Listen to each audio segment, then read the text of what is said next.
Wednesday, and we are excited. Each week we check in with Colorado Parks and Wildlife. We're joined now again with Joey Livingston from CPW. Thanks for being here today, Joey. Thanks for having me. First topic, it's a tough one. There was an incident last week. We had a mother bear, 2 cubs, reportedly charged after some boys. One boy was hurt, not by the bear, ran into a tree. But now CPW, you guys were in charge of going out, assessing the area, and this bear, it acted aggressive toward wildlife officers. So talk about the situation and the tough decision to euthanize this bear. And I want to point out, we got video, but it's not of the bear that was involved in this incident. Yeah, this is always a tough decision that our officers have to make. One of the toughest decisions they have to make. And, you know, they never want to put down a bear, but unfortunately, sometimes we need to do that. So this bear had shown signs of aggression towards these 2 boys. And when our officer approached it, it showed signs of aggression towards our officers.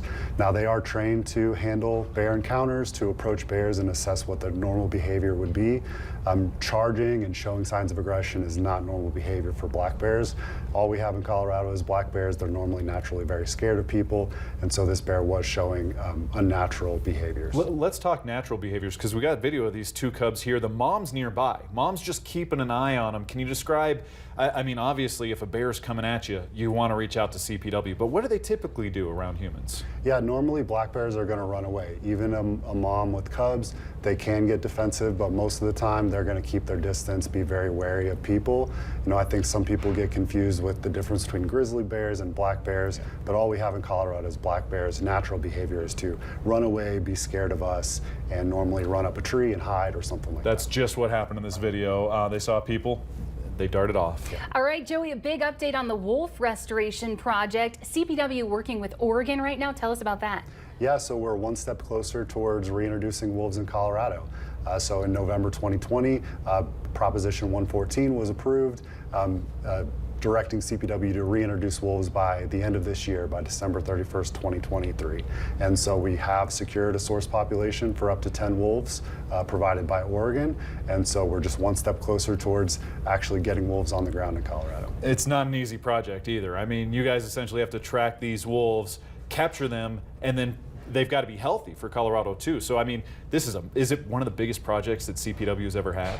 It's probably the biggest restoration project that CPW has ever undertaken. You know, we have reintroduced lynx, we've introduced moose, so we have other projects and have had success with those. But yeah, we do have experience handling wolves as well with the wolves that are in Colorado. So we have experience with darting them and doing all that procedures that we need to do. But these ones, you know, we're going to have to transport them, you know, from Oregon to Colorado, make sure that they're healthy, and then reintroduce them into the state. Perfect. Last topic, a quick one. A rescue. We got to talk rescue. Red-tailed hawk injured near Durango. You guys were able to rehab this and release it, but it's easier said than done, you know? Yeah, so this hawk was found several months ago, was taken to our Frisco Wildlife Rehabilitation Facility. So it took several months for it to get to the point where it could be released into the wild. So part of that process is assessing whether it can hunt. And so this hawk was able to hunt within the fly cages and get its food on its own. We deemed it was able to be released into the wild, and you can see it fly away. Love that. Beautiful, love it. Well, Joey, thank you so much for being here with us today. And if you guys want more information about the wolf reintroduction plan, we put a link to it at kktv.com. Just click on Find It. We'll be right back.